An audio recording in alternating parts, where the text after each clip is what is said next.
Hola. Bueno, vamos a dar comienzo a este panel tan esperado y con tanto público, con expositores que superarán las expectativas de cada uno de ustedes y a quien tengo el gusto de presentar. Y antes explicar que la doctora Patricia Llerena no va a poder llegar. Se acaba de disculpar, ya había dicho antes que tenía un inconveniente de salud con la madre, me parece, pero bueno, lamentablemente no va a poder llegar, así que el tiempo se va a ampliar un poquito para los doctores, pero 4:20 tenemos que estar terminando. Bueno, este panel, que se llama Innovaciones en los métodos de investigación y límites constitucionales, va a ser abordado por el doctor Alejandro Segarra, abogado, es máster de la Universidad Austral, máster en Derecho, es abogado por la Universidad Torcuato Di Tella. Es el director del área de litigio en la Asociación por los Derechos Civiles y, sobre todo, es profesor titular de Derecho Procesal Penal en la Universidad Torcuato Di Tella desde hace 15 años, profesor adjunto también de Derecho Penal, parte especial, de entre 2003 y 2006, y profesor de obligaciones también en la universidad, profesor adjunto en la Facultad Universidad Torcuato Di Tella.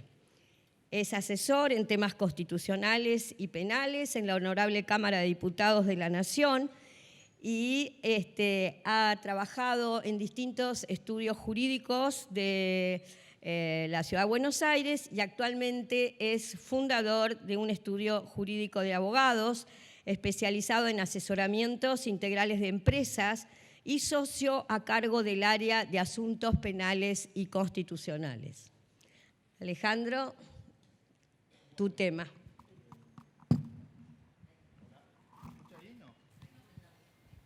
Hola, hola, ahí está. Bueno, primero agradecerle al Colegio de Magistrados y a la Federación la invitación a estas jornadas y también por el lado de la sociedad civil. Yo soy director de litigio de la Asociación por los Derechos Civiles. Que la sociedad civil esté presente en estas jornadas también es muy importante, sobre todo para poder abordar desde una mirada multi-stakeholder este tema, que no es simplemente un tema que tenga que ver con investigación penal, sino más bien un abordaje general que puede ser encarado también desde el punto de vista de derechos humanos.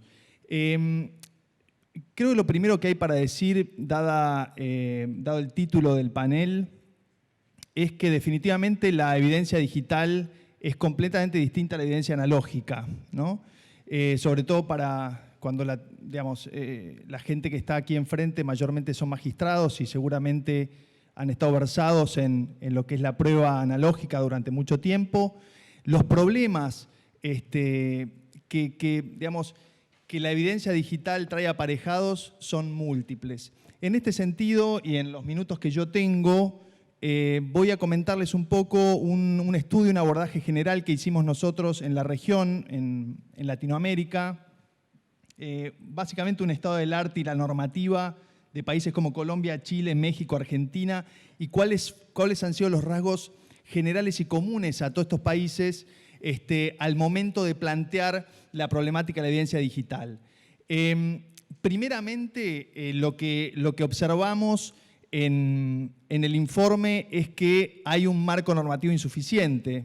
No hace falta que explique la situación argentina, pero básicamente lo que uno puede decir es que el artículo 18 y 19, el concepto de intimidad y privacidad, que fue ideado por nuestros constituyentes, probablemente no dé el marco de seguridad general para la implementación de algunas técnicas de investigación que son realmente invasivas a la privacidad, a la intimidad y que requieren de algunas otras salvaguardas legales que hoy en día en la mayoría de los países, incluidos el nuestro, no están contempladas.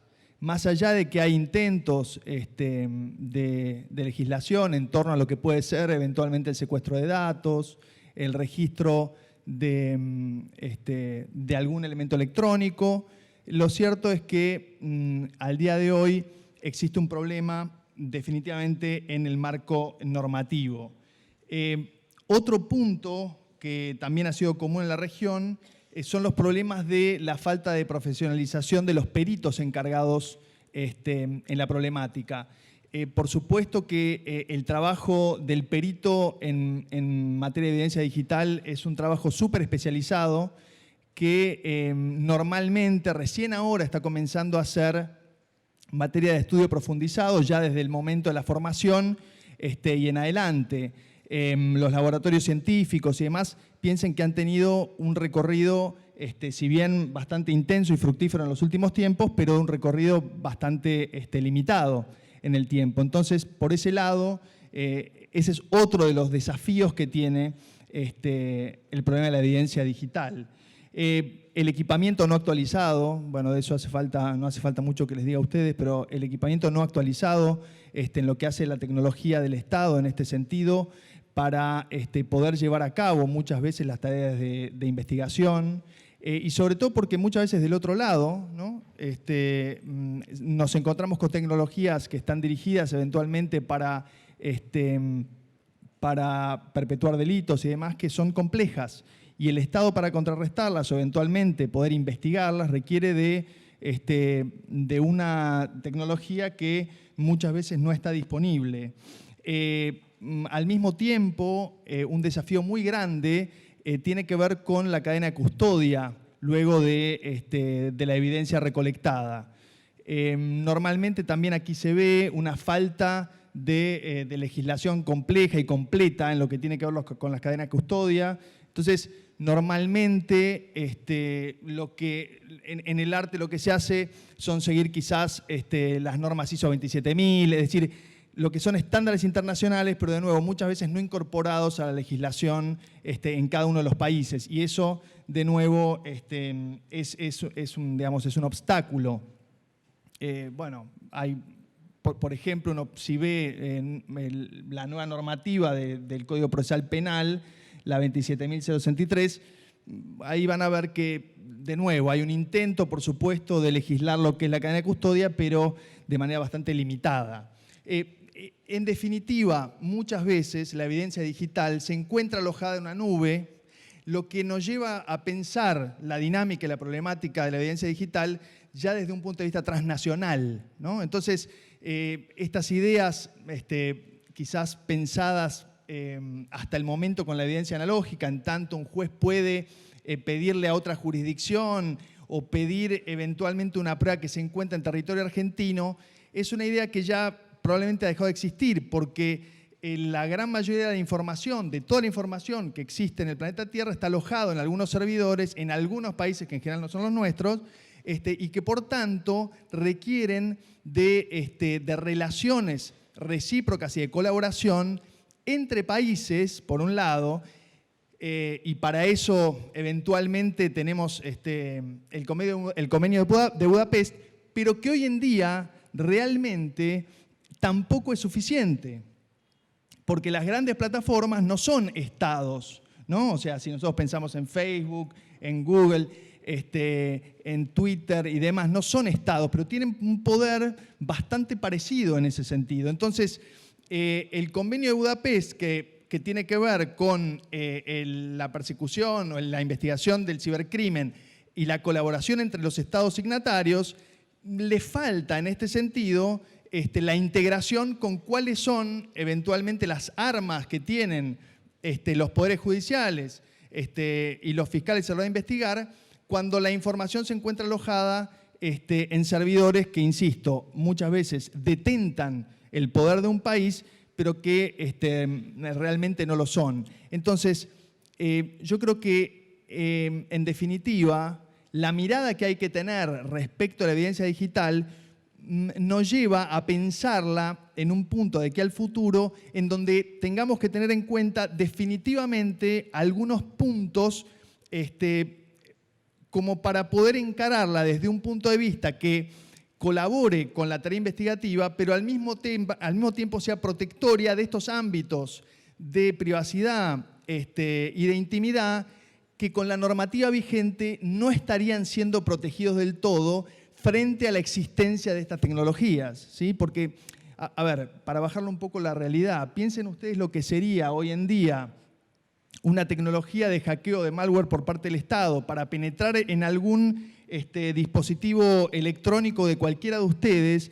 La cantidad de información, de datos, de metadatos que tienen esos dispositivos, no solamente referidos a ustedes, sino a terceros, ¿no? Entonces, por ejemplo, imagínense ustedes que aún entre países cooperando en los términos del Convenio de Budapest, si esa información llega a un país que no tiene una legislación robusta respecto a protección de datos personales, bueno, de nuevo, la posibilidad que existe de que datos de la persona investigada, pero también de terceros, estén en manos del Estado y quizás con una protección no debida en tanto intimidad y privacidad.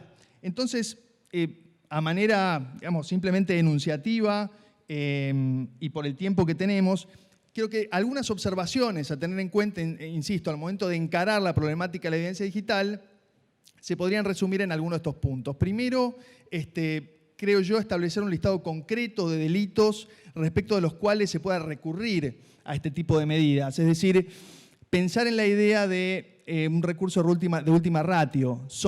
De nuevo, son medidas investigativas que son muy poderosas, pero al mismo tiempo son muy invasivas de derechos. Entonces, digamos, se podría pensar en que todo se puede encarar desde la evidencia digital, probablemente técnicamente sea cierto, pero por otro lado, la afectación de derechos, en este sentido, me parece, nos debería poner una regla de autoimponernos que esto sea para algunos delitos en particular y probablemente como una noción de última ratio. Esto nos lleva probablemente también a pensar en un estado de sospecha más bien gravoso para utilizarlo. Es decir, ¿cuándo puedo utilizarlo aún en esos delitos? Bueno, cuando pesa sobre la persona un grado de sospecha tal que amerite la utilización de estos métodos invasivos de investigación.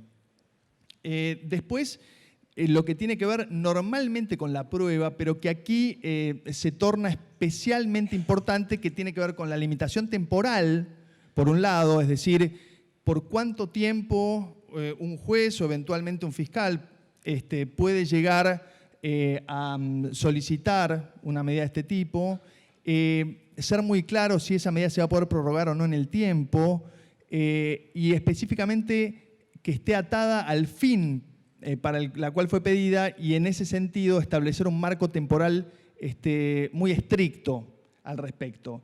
Porque, insisto, cada vigilancia, cada momento de vigilancia respecto de esa prueba sobre dispositivos electrónicos o eventualmente una penetración que permita la toma o el secuestro de datos, cada minuto cuenta, porque la gente normalmente genera datos aún no queriendo específicamente generarlos. Es decir, todo lo que es la recolección de metadatos y demás, insisto, es algo que sucede en tiempo real. Entonces, cuanto más tiempo se esté realizando esa prueba, se estará en ese momento afectando un derecho humano básico que, insisto, puede tener su justificación, pero en este sentido el elemento temporal cobra una importancia relevante. Después también está esta idea de la notificación, ¿no? La notificación. Probablemente a la persona afectada, al imputado, quizás eso no se pueda realizar antes por una cuestión de preservación de la prueba, pero probablemente sí con posterioridad, y también la notificación a terceros sobre los cuales eventualmente se han recopilado datos para que primero lo sepan que el Estado tiene esa información y eventualmente puedan ejercer, si lo quisieran, algunos de los derechos en este sentido, alguna vías datos, demás, pero que estén anoticiados de que efectivamente han sido datos que estaban alojados en dispositivos electrónicos de terceros, también han sido, en ese sentido, recolectados por el Estado, y esa información está en poder del Estado, aunque ellos mismos no hayan sido imputados en esa causa en particular.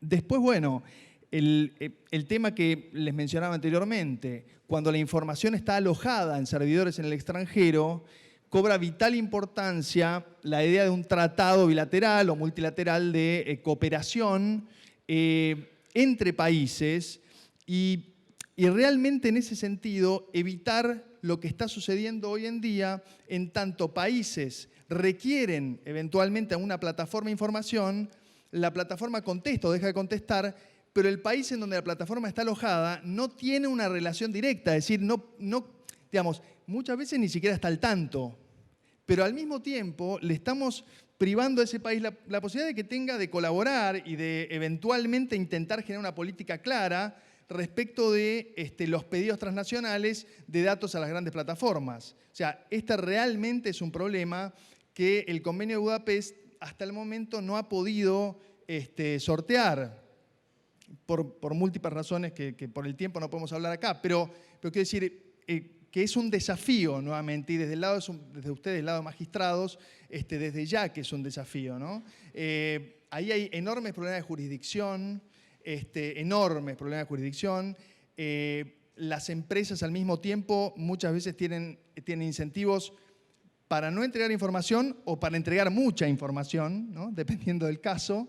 Entonces, por ese lado también, digamos, es un punto que hay que tener definitivamente en cuenta.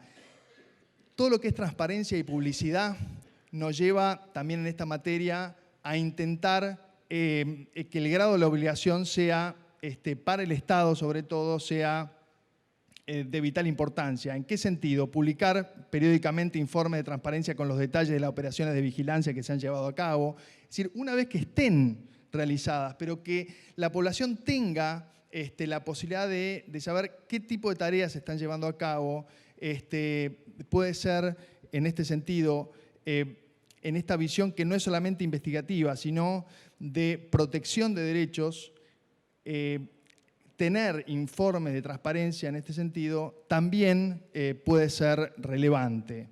En este sentido también permitir la realización de auditorías externas e independientes sobre las tecnologías que se van a usar para la vigilancia es también un tema muy importante. Sobre esto podríamos hablar también una enorme cantidad de tiempo, pero tiene que ver con eventualmente qué tecnología tiene el Estado, cómo la ha adquirido, cómo la utiliza, y que esto pueda ser eventualmente también auditado por un tercero independiente. En este punto también instaurar un marco regulatorio claro respecto de la adquisición, acceso, manejo, transmisión y eliminación de los datos obtenidos, ¿no? Cuando hablábamos del límite temporal, estamos hablando finalmente de por cuánto tiempo el Estado puede contar con estos datos y a partir de qué momento ya no los puede tener más a estos datos. Si no, insisto, eventualmente todos podemos estar sometidos a una vigilancia por parte del Estado por datos que han sido parte de una investigación que no nos ha tenido como imputados, pero respecto de una base que el Estado posee y que sin límite temporal puede poseer hasta el fin de los tiempos y puede servirle eventualmente para alguna tarea de vigilancia, por supuesto, que no ha sido permitida. Como ven, la tentación es enorme, ¿no? para el Estado, porque, insisto, es un arma sumamente artera, ¿sí? Para la investigación. Tener todos los datos, la posibilidad de tener una masa crítica de datos, es una tentación enorme. El punto es que la afectación al mismo tiempo puede generar problemas en la intimidad, en la privacidad, que tengan enormes repercusiones, Finalmente, dos puntos más para considerar. Debería haber una normativa quizás clara respecto de la prohibición por parte del Estado de realizar actividades de hackeo sobre particulares y permitir este tipo de medidas únicamente como último recurso, ¿no? Piensen ustedes cuando los Estados encuentran debilidades en algunos dispositivos. Entonces, ¿qué tentación existe para que el Estado vaya y con la debilidad en ese dispositivo en particular, programas o demás, pueda intentar obtener datos a partir de esas debilidades y evitar así entonces un riesgo o poner en riesgo la seguridad digital colectiva de alguna manera, ¿no? Bueno, hasta aquí, porque si no el tiempo ya nada más, pero esto ha sido un pantallazo general de los temas de algunos de los temas que tienen que ver con la diferencia que existe entre la evidencia digital y la evidencia analógica.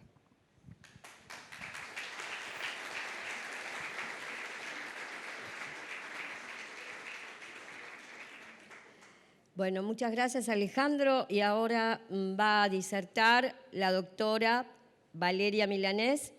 Valeria Milanés es abogada por la Universidad de Buenos Aires, es especialista en Derecho Informático con 10 de promedio por la Universidad de Buenos Aires. Ha realizado estudios en el exterior, en la Universidad de Ámsterdam, y es actualmente directora ejecutiva de la Asociación por los Derechos Civiles, ADC, Ciudad Autónoma de Buenos Aires, y se encuentra a cargo del área digital que surgió de la fusión de las áreas de libertad y expresión, de libertad de expresión y privacidad de dicha asociación. Es abogada también de la firma Valeria Milanés, asesora y consultora en temas relacionados con el fenómeno de Internet, la informática y las TICs, incluyendo otros tipos de negocios vinculados a esas tecnologías. Valeria, tenés... No, está bien.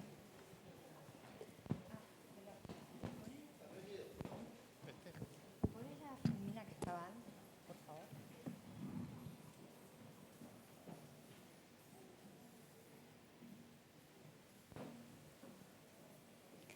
¿Qué tal? Tenemos participación doble por la Asociación por los Derechos Civiles, pero les explico por qué. Nosotros desde hace un tiempo en la asociación, que es una asociación fundada en 1995, basada en litigio estratégico, sus fundadores son abogados, un minuto, ahí está, quizás conocidos por ustedes, pero de mucha trayectoria, incluso con antecedentes de leading case en corte y demás, hemos empezado a indagar cómo impacta el ecosistema de derechos y de instituciones democráticas e incluso prácticas empresarias en todo lo que tiene que ver la fenomenología digital. Dentro de los vastos derechos, de todo el conjunto de derechos, acá vamos a compartir algunos específicamente vinculados, como comentaba Alejandro, al derecho a la privacidad, al derecho a la autodeterminación informativa, al derecho a la libertad de expresión, al derecho a la libertad de asociación y también a las garantías procesales. En el marco de ese conjunto de derechos, fue que desarrollamos este conjunto de documentos en diversas investigaciones. Acá les compartí las tapas por si quieren tenerlo como referencia y en la siguiente filmina van a tener los datos de nuestro sitio web y demás por si quieren acceder. Son documentos no demasiado complejos para ustedes que están acostumbrados a leer legal, quizás para el público común sí se pueden tornar un poquito pesados, pero creemos que pueden ser de utilidad porque entendemos que son cuestiones que todavía no están suficientemente debatidas ni no son parte del debate público en general y es muy incipiente el debate que se está haciendo tanto en el Senado, en Cámara de Diputados, los tomadores de decisión e inclusive en el ámbito judicial con el que también hemos intercambiado incluso vastamente para hacer estos informes. Alejandro comentó con ustedes aspectos generales de evidencia digital. Yo voy a adentrarme en uno de los últimos informes, que es el que está ahí. También voy a dar nociones generales, los invito a recorrerlo un poco más, que tiene que ver con el uso de técnicas de investigación en información de fuentes abiertas. ¿Qué es esto? Lo que en la jerga se llama tecnologías SOCMINT y OMINT. Es Open Source Intelligence, inteligencia de fuentes abiertas en general, y Social Media Intelligence, inteligencia en redes sociales, que parece que es lo mismo y al menos hasta donde hemos relevado en general en Argentina se trata en forma indistinta bajo el rótulo genérico de ciberpatrullaje, pero presentan aristas diferentes. El uso de información de fuentes abiertas no es nuevo, o sea, no es que algo que está pasando ahora, es un recurso que ha sido siempre útil y no solamente para lo que es la investigación penal o que tiene que ver con la seguridad pública, sino que se usa en otras ramas, en Frente Fiscal, ARBA en Provincia de Buenos Aires fue uno de los primeros en usar información provista por satélites, por Google Maps, cruzarla y ver qué pasaba con con el tema de lo que cada uno declaraba y se pagaba. Sabemos que también hay una herramienta que ha propiciado el gobierno de la provincia de Buenos Aires para monitorear los intereses de la comunidad educativa en redes sociales, que ha sido cuestionada, pero no es, simplemente estoy ejemplificando, y sí se está empezando a usar mucho y ha habido casos resonantes en lo que tiene que ver con lo que se llama seguridad pública. Así ha habido en los últimos 2 o 3 años casos de procesamiento por tweets publicados en redes bajo el delito de intimidación pública, y además ha habido un caso desafortunado para la reunión ministerial de la Organización Mundial del Comercio. Hace un par de años hubo la prohibición del ingreso de 64 activistas que no estoy hablando de gente con vinchas que venía con molotovs en la mano, sino activistas que van por foros haciendo planteos que pueden ser más o menos felices, más o menos cómodos, pero ejerciendo su derecho. Se les prohibió el ingreso a la reunión ministerial basado en información que había surgido de un cruce de fuentes abiertas. En este caso, a pesar de que la misma Organización Mundial de Comercio había dado autorización a esas personas para ingresar, fue Argentina quien se las negó. Nosotros movilizamos claramente, porque son colegas, nos puede pasar a nosotros cuando vamos a otros lados, y en definitiva hacemos un frente común cuando pasan este tipo de cuestiones. Cursamos pedidos de acceso a la información pública a los 3 organismos que acusaron recibo de estar involucrados: Cancillería, Ministerio de Seguridad, y Cancillería le dio pase a la AFI, a la Agencia Federal de Inteligencia. Los tres organismos respondieron que ninguno de ellos había hecho ningún tipo de análisis, entonces no supimos, no tuvimos una respuesta veraz de quién había sido efectivamente el que había dado la orden o había hecho el análisis por el cual se dedujo que esas personas eran un peligro para la seguridad pública nacional. Pero esto pasó. Y hay una cuestión que acá todavía no se ha diferenciado, porque se trata de ciberpatrullaje de forma genérica o de análisis de información de fuentes abiertas de forma genérica, pero que ya está empezando a ser distinguido en otros lugares, que es esta diferencia entre lo que es el Open Source Intelligence, que es de fuentes abiertas en general, y eso implica toda información que puede estar dando vuelta en el ecosistema digital.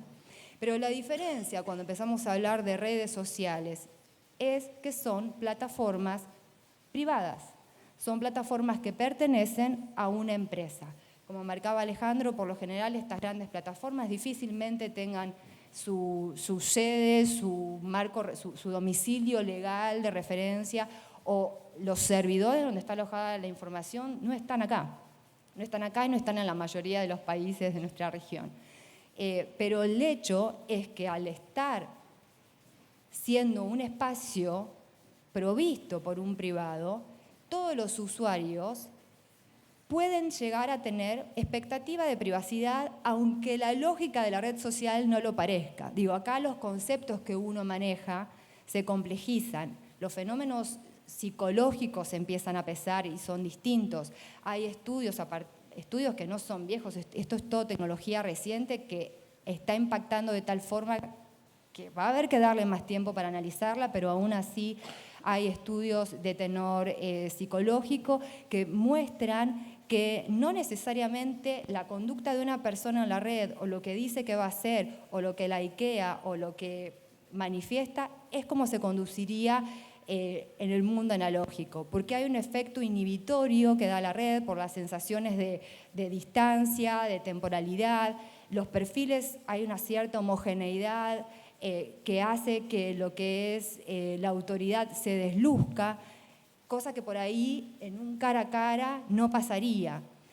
Esto es particularmente delicado si no se entienden estos matices cuando se ordenan hacer cierto tipo de investigaciones en redes, porque también lo cierto es que, por ejemplo, en los casos donde hubo procesamientos por tweets a partir de denuncias de oficio, los autores del delito tenían seguidores, 20, 50 seguidores. Esos tweets tuvieron 8 retweets hasta que al momento de tomar más estado público, de ser tomada la denuncia, ahí se expandieron y generaron un efecto que no era el que había tenido inicialmente. Entonces, cuando se están parados ante investigaciones que se hacen en redes sociales, hay otras tantos interrogantes que hacerse. ¿Cómo se mide realmente el impacto? ¿Cómo se configura un delito de intimación pública? ¿Tiene que ver con la cantidad de seguidores que tengo yo, que no soy nadie, y que hago un tuit? ¿Soy realmente, o sea, puedo llegar a configurar desde mi acción por un tuit una figura de intimidación pública?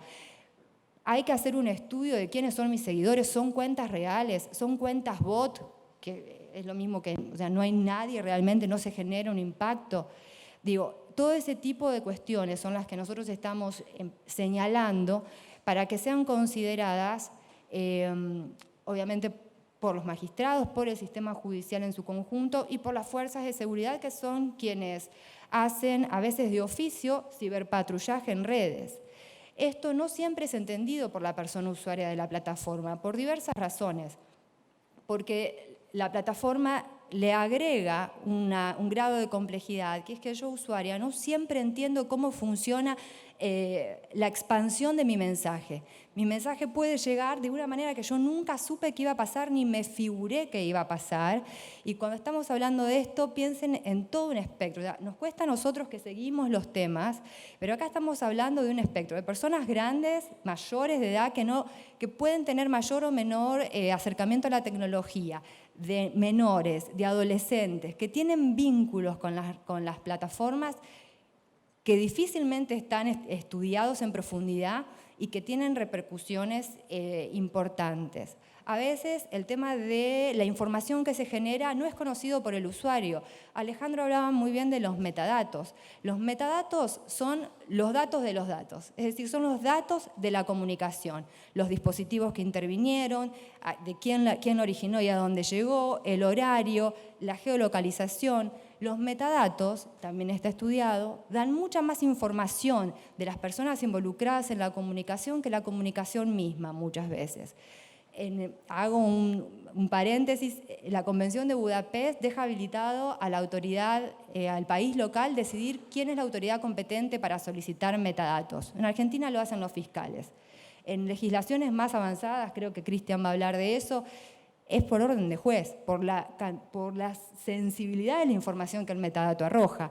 Cada movimiento que hacemos nosotros en nuestros dispositivos, y si ponemos a contar, quizás acá hay más de 2 o más dispositivos por persona, si contamos computadoras y demás, todo movimiento va dejando metadatos. Yo no sé qué va dejando, o sea, sé que deja metadatos, pero no tengo el registro real en mi cabeza de qué información y qué trazo va dejando. Todo eso es parte de lo que toma el ciberpatrullaje.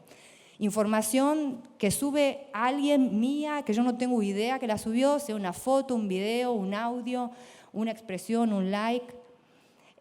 Las plataformas cambian sus términos y condiciones sin avisar, toman por pauta referir cuál fue la última modificación. El esquema de privacidad que permiten estos términos y condiciones se va complejizando. Yo, usuario, si no lo termino de entender bien, no puedo ir ajustando los términos, o sea, haciendo los clics necesarios en el sistema para que haya privacidad respecto de mi perfil. O sea que la expectativa que yo puedo tener como usuaria de privacidad va a ser proporcional a lo que entienda respecto de lo que funciona la plataforma. Pero es una cuestión que creo que es, o sea, además del impacto real que puede tener en la vida de las personas, es fascinante de estudiar y creo que estamos ante un desafío muy importante por esto que está pasando. Porque esto se está utilizando mucho, en Argentina está siendo de práctica, no está regulado, no hay protocolos.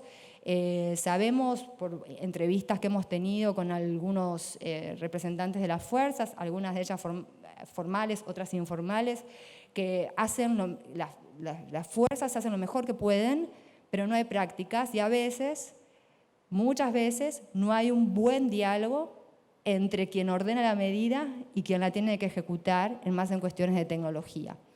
En este sentido, nosotros vamos formulando recomendaciones, obviamente son aproximaciones porque esta es fenomenología que está ocurriendo disruptivamente, pero bueno, en buena hora, este panel, muchas gracias por invitarnos y nosotros desde la asociación quedamos a disposición para quien lo necesite, y ahora voy a pasar, ahí están nuestros datos. Ese sitio empieza a estar operativo porque estamos fusionando dos a partir de la semana que viene, así que ahí bienvenidos a buscarlo y estamos a disposición. Muchas gracias.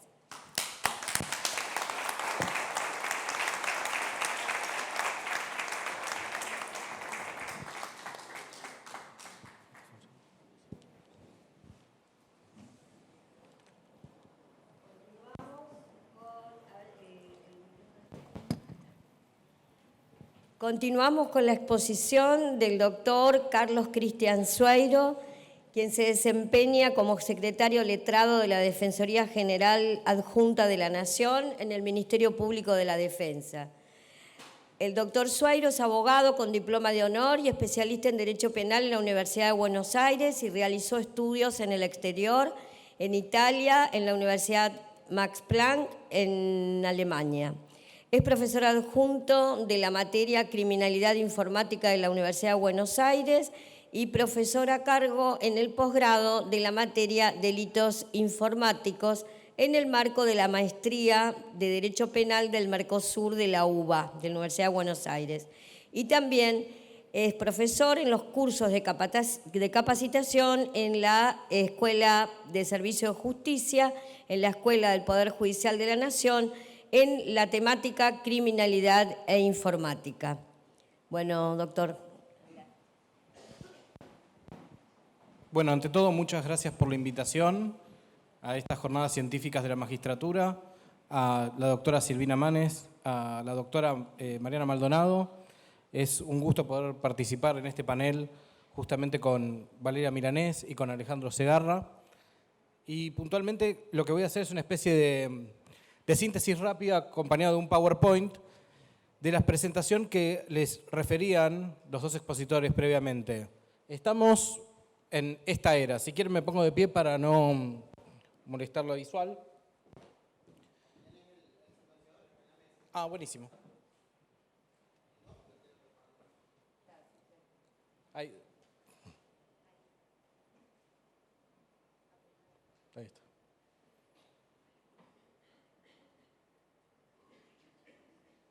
Ahí está. Bueno, lo que venían evidenciando los expositores y la problemática que tenemos hoy es la problemática del apagón analógico y el comienzo de la era digital. Todo lo que estamos haciendo ahora deja un registro informático, deja evidencia digital y como les mencionaron, la evidencia digital tiene características que son totalmente diversas a la prueba analógica. ¿Qué significa esto? Tiene 4 elementos básicos que cambian la forma de investigar. Si uno ve a una persona entrando con un cuchillo ensangrentado y una persona tirada en el piso, uno visualmente puede entender que ese cuchillo puede ser un medio de prueba. Eso es porque es una prueba tangible y no latente. ¿Qué significa? La prueba digital no es tangible porque opera con electricidad. Electricidad que implica dentro de un microprocesador, una memoria que uno tenga información codificada. Yo no sé si en sus dispositivos ahora tienen pornografía infantil. ¿Se entiende lo que quiero decir? Al no ser tangible y por ende ser latente, requerir una traducción, yo no tengo la manera de comprobarlo a través de los sentidos. La prueba digital, al ser latente, presenta esta problemática, presenta la problemática por ser intangible de requerir de medios de traducción, que son directamente programas forenses, y presenta también la particularidad de que ninguna prueba física o corpórea, como lo son las anteriores, pueden transmitirse en tiempo real, en un segundo, transfronterizamente. Ustedes pueden enviar ahora un correo con pornografía infantil o material directamente vinculado al lavado de dinero mediante bitcoins y esto se transfiere a otra frontera y opera a través de lo que puede ser computación de la nube y tenemos la problemática de tener que solicitar, por ejemplo, a países que estén o formen parte de Budapest o no, colaboración. La prueba digital presenta este primer desafío y la problemática es que, como lo mencionaron, directamente todo va a operar con prueba digital. Hoy es más fácil probar algo a raíz de los metadatos y la cantidad de información que vamos dejando registrado con acceder a este lugar y que los escaneen y saber a qué hora ingresaron o salieron, estar grabando como está grabando justamente una de las moderadoras la charla y automáticamente le sale que está en el correo argentino, geolocalizada, y está dejando metadatos de todos nosotros, Y les digo esto porque puntualmente, como mencionaron, Argentina no tiene una reforma procesal penal en materia de prueba digital. Y la problemática es que las nuevas formas de investigación son mediante evidencia digital. Lo que ven ahí son tecnologías disruptivas que están a punto de ingresar.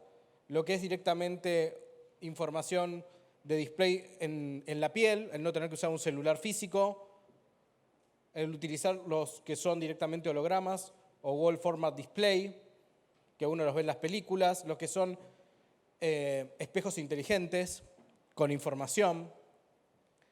Entonces, lo cierto es que la evidencia electrónica gradualmente va a ocupar el lugar de la evidencia física. ¿Y qué es lo que va a ocurrir? Que todas las naciones en esta última década, las principales naciones regularon 5 formas de evidencia digital o medios para obtenerlas. Primero fue Japón en 2011 con Corea del Sur, luego Alemania en 2015 con España, Gran Bretaña, los Estados Unidos, pero lo que se requiere por la particularidad que tiene, las características que tiene la evidencia digital, es que estos nuevos medios de prueba estén contemplados en el código y tengan requerimientos especiales. Lo que ven en pantalla son 5 formas de vigilancia electrónica que Argentina intentó, mediante un proyecto de ley, incorporar el pasado 25 de abril de 2018 y que a raíz de la acción de la ADC y otras organizaciones, esto se detuvo por una problemática puntual. Antes de regular evidencia digital, tienen que regular prueba digital. La gente tiene que entender, magistrados, estos sean jueces, fiscales, defensores, funcionarios, qué es la evidencia digital, qué características tiene y en qué momento empiezo a lesionar garantías o no de una persona investigada o cómo afecto a terceros. Las 5 formas de vigilancia son vigilancia acústica. ¿Qué significa la vigilancia acústica y qué prevé? Alemania y España, para que entiendan legislación más cercana a nosotros, cada vez que regulan un tipo de vigilancia, lo primero que hacen es acotarla, como mencionó Alejandro Segarra, a una categoría de delitos, a los delitos más graves, y establecen un catálogo por el nivel de invasión a la intimidad que esto implica. Después, a su vez, para regularla, establecen cuáles son o cómo el fiscal tiene que solicitar la orden, identificando qué programas va a utilizar, porque de acuerdo al tipo de programa uno sabe qué grado de injerencia tiene en el dispositivo y qué es lo que barre. Además, establece un plazo de duración para la medida. Y ahora vamos a ver por qué, en una vigilancia acústica o una vigilancia con GPS. Y además de eso establece métodos de protección de la evidencia digital. La mayoría de ustedes, o casi todos, son magistrados o funcionarios. Díganme si ustedes como jueces aceptarían una copia simple en un juzgado. Claro que no, ¿verdad? Entonces no acepten nunca evidencia digital no encriptada, evidencia digital que no tenga un hash. Porque la evidencia digital con un código de manipulación de información o de detección de manipulación o de integridad de mensaje impide que alguien la modifique. Que ustedes vean una foto no implica que esa foto sea real, puede estar manipulada. Si en cambio al momento de levantar esa foto, el perito o preconstituir pruebas se le aplica un código de detección hash o de encriptación, el código algorítmico va a cambiar y le va a permitir al magistrado, ya sea fiscal, el defensor o el juez, saber que fue manipulada. La vigilancia acústica, ¿saben lo que es? Es la posibilidad de escuchar conversaciones en tiempo real en el mundo real. ¿Cómo se hace hoy? Antes se hacía con una pistola acústica. Hoy directamente, durante la década del 2000, se colocaba un micrófono. Hoy se invierte la polaridad de los micrófonos del celular y los escuchamos en sus casas. Esto fue un problema en Alemania porque se permitía la vigilancia acústica de terroristas o de narcotraficantes en su propio domicilio y generó un fallo en donde se estableció la prohibición de vigilancia acústica dentro del domicilio y establecer restricciones. Esto es lo que está próximo a venir. Vigilancia de comunicaciones electrónicas en dispositivos, ya sea que sean un teléfono, una tablet o una computadora. Esto es instalar un programa para poder rastrear y ver qué documentos, qué información tiene una persona en su celular. Es lógico que si está en peligro la vida, fue secuestrada, se ha colocado una bomba, el Estado quiere intervenirlo. Pero nosotros no tenemos una ley que establezca cómo. Cuando se dan este tipo de situaciones en Alemania, Gran Bretaña, Japón, Estados Unidos, uno de los que puede intervenir es el ministro de Seguridad, porque lo establece con excepción para delitos de terrorismo.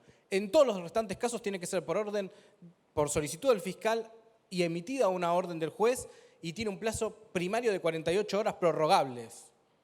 y establece qué programa es el que va a barrer información para saber qué información tiene una persona en su celular y a la medida que ese programa rastrea la información y la baja, le va aplicando un código de encriptación para evitar que sea manipulada por el agente que interviene. Este se llama el troyano federal en Alemania. Es un acceso remoto al celular.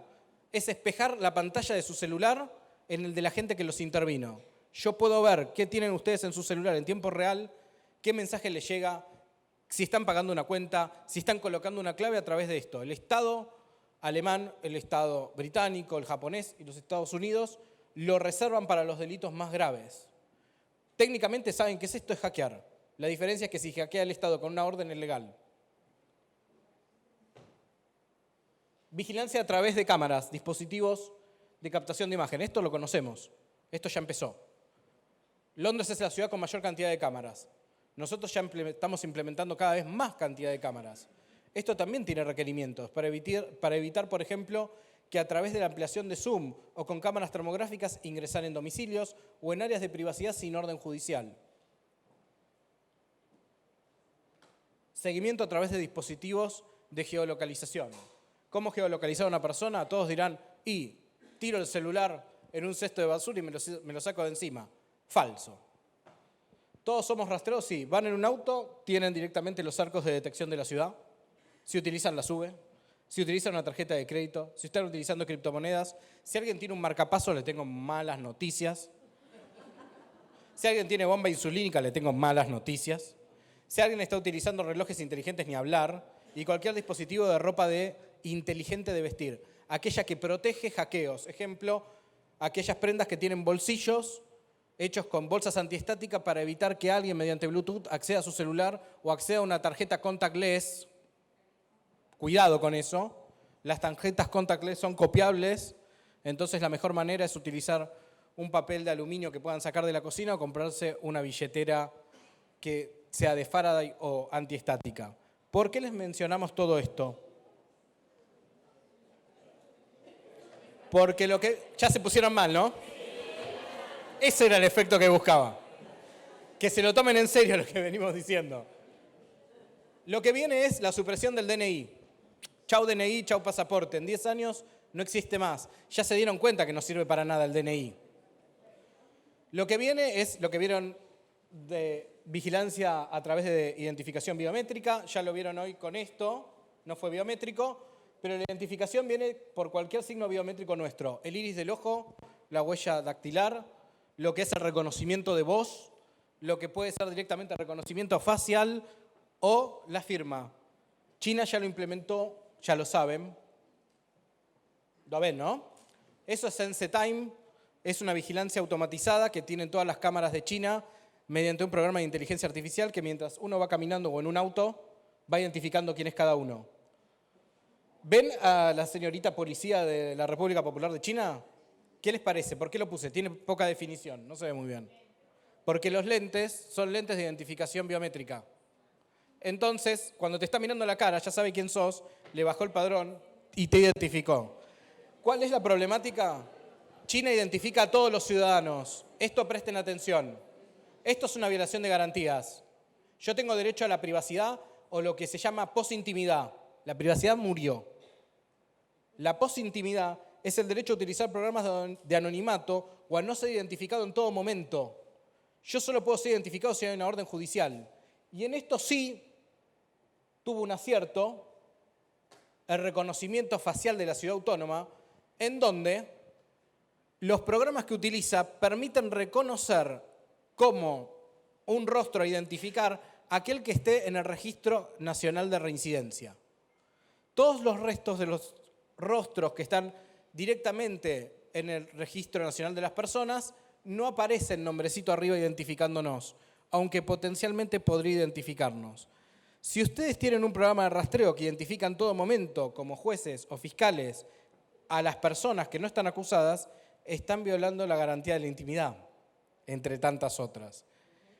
Las discusiones que vienen son las que vienen en el panel que sigue, que es la implementación de inteligencia artificial a estos sistemas, en donde la problemática que tienen los derechos humanos, cada vez que intentamos acercarnos y poder escrutar esto es que no hay campañas de alfabetización digital. Ustedes están portando un celular y la pregunta es, ¿ustedes saben cuál es su celular? ¿Saben cuál es el DNI? ¿Saben cuál es el email? Saquen el celular. Hagámoslo rápido. Ustedes sí están identificados. Les va a aparecer un email arriba. No. Coloquen en el teclado asterisco, numeral, 06 numeral. Asterisco, numeral, 06 numeral. ¿Apareció algo? ¿Qué apareció? El número de email y algunos con código de barra y una barra suplementaria.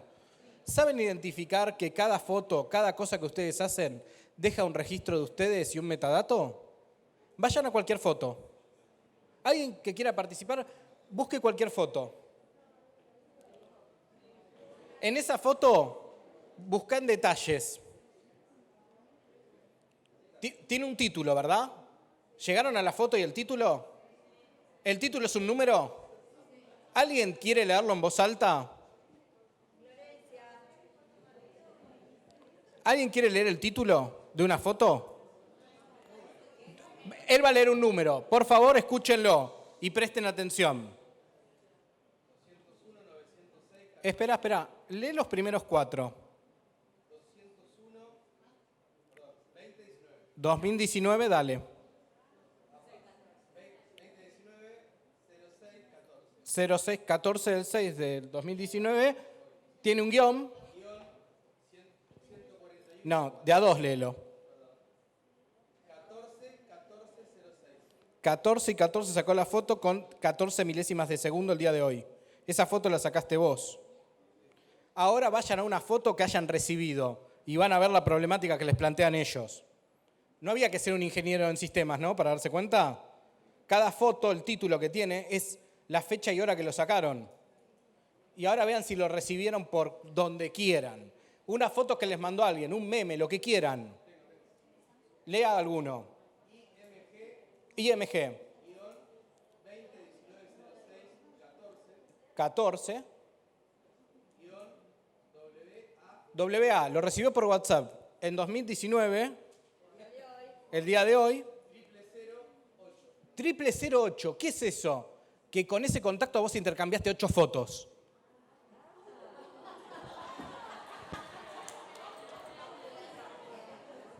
Esto fue rápido y así, porque el problema que vamos a tener es que todo lo que están haciendo, WA, WhatsApp, LA, LM, Mercado Libre, FB, Facebook, SN, Snapchat. No, yo nunca te mandé nada por Telegram. ¿Cómo que no? Si es TG. Y estamos... Amarilla me comí. Ustedes piensen algo. Esto lo va a escrutar un programa que no hay forma de que ustedes interpreten qué es. Por eso el panel anterior, Caferata, dijo, tal vez uno de los temas para el jurado sea que los juradistas vayan a ser ingenieros en sistema o aquellos que diseñan algoritmos. Esto no lo tenemos que permitir porque va a quedar en una logia la administración de justicia y esto tiene que estar en manos de la ciudadanía. La ciudadanía tiene que solicitar y tiene que recibir alfabetización digital. Esto está a la mano de todos.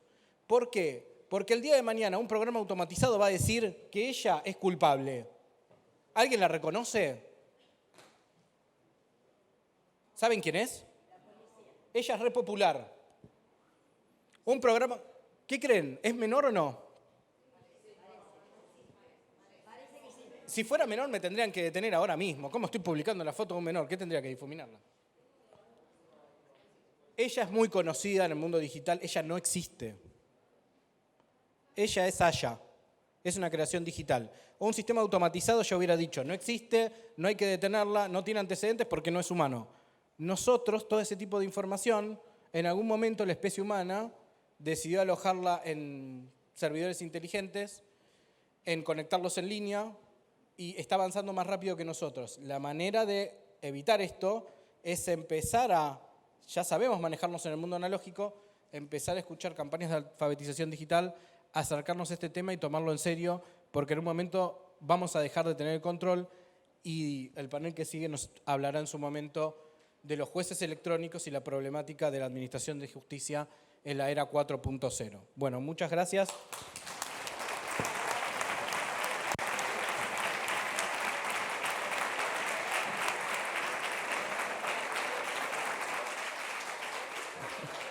Bueno, dado el interés del panel, acá me autorizan a que hagamos 3 preguntas. Si alguien quiere preguntar algo, anímense.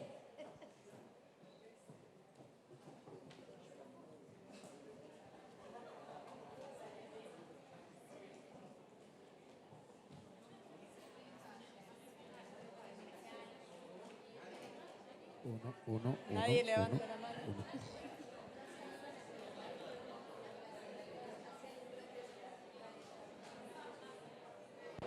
Hola, hola, hola. Hola. Pero supongo que alguna pregunta. Bien, alguien que se animó. Allá Sí. hay otra persona, la segunda. Bien. La Ac- pregunta, bueno. A no ver, sé, al espera. panel está la doctora de Mar del Plata. Lo que les quería comentar, ayer estuvimos en un panel donde nos explicaron como que había, digamos, una suerte de reacción defensiva y, por ejemplo, en Apple o los teléfonos de Apple ya hacía que sus datos, o sea, por más que se los pidiera un juez, ellos mismos se organizaban para que esos datos no fueran recuperables. Y la pregunta en general es si esto no va a generar, en vez de estar aprendiendo cómo llegar, cuándo llegar, etcétera, lo que hay que hacer es bloquear los accesos, o sea, que los sistemas sean inaccesibles aún para los mismos que crean los sistemas. Si no, vamos mejor para ese lado. A ver, la otra pregunta allá atrás.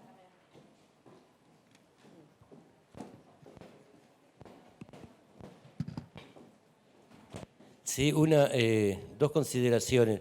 La primera, relacionada con lo que dijo recién en el comentario. Los jueces, en última instancia, estamos precisamente para eso, es decir, cuando nos traigan evidencia de ese tipo, desecharla, declararla inmediatamente ilícita, porque ha sido obtenida ilícitamente.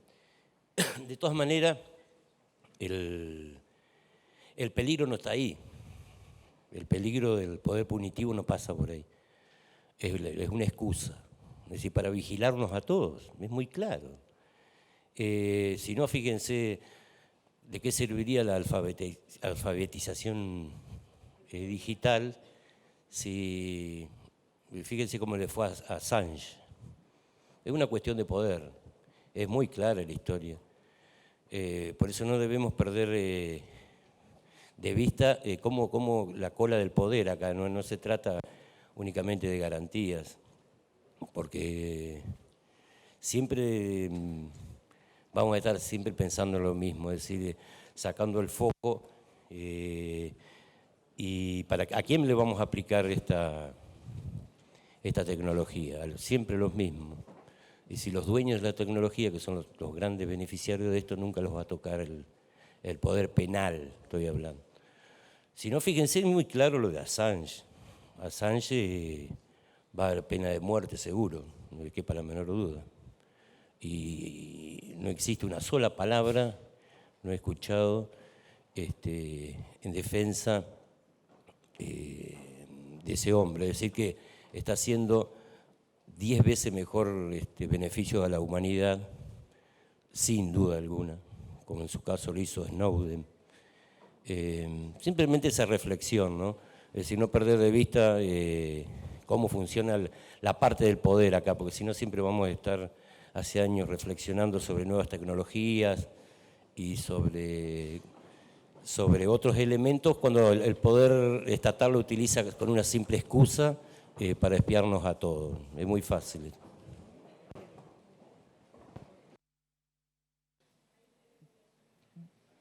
Bueno, no sé si... Una más. Sobre lo que decías, Alejandro, al comienzo de que este tipo de recursos deben ser usados como última ratio y en consonancia con lo que decía el otro panelista respecto de la capacidad probatoria que otorgan.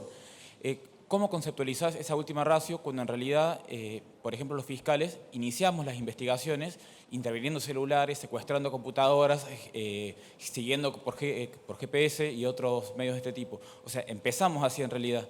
Y a partir de la información que generamos de este modo, pasamos a otros medios tradicionales, digamos, de prueba.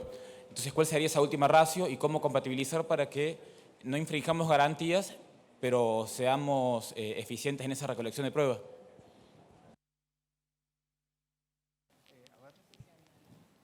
Hola, sí.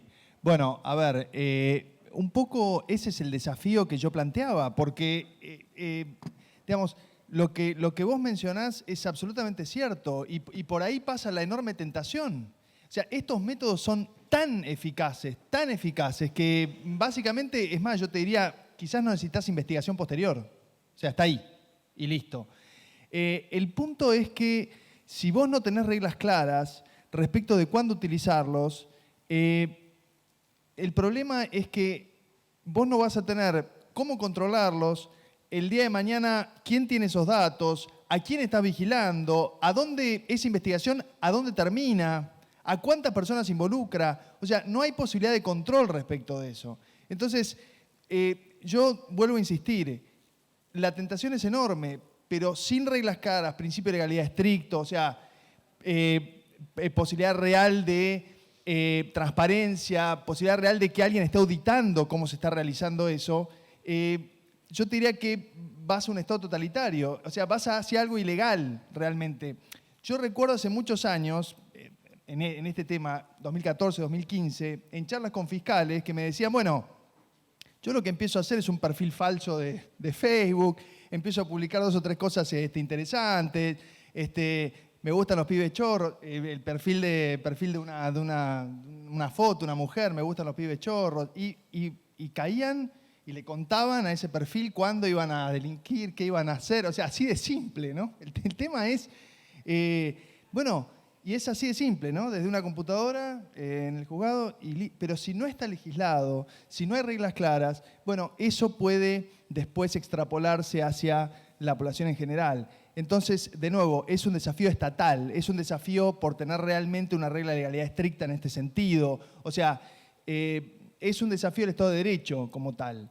Entonces, de nuevo, probablemente si no lo pudiese utilizar desde el principio, habría investigaciones que costarían más o que para llegar a eso habría que presentarle eventualmente al juez un grado de sospecha superior respecto a esa persona para poder luego utilizar este tipo de tecnologías. O sea, es en realidad un discurso a la inversa, ¿no? O sea, y esta es un poco la idea de que, por un lado, ves la eficiencia tecnológica, pero por otro lado, sin la discusión paralela respecto de los derechos fundamentales en el entorno digital, a vos te queda una discusión inconexa, ¿no? Es un enorme desafío, insisto, no tiene una respuesta definitiva, ¿no? Por supuesto.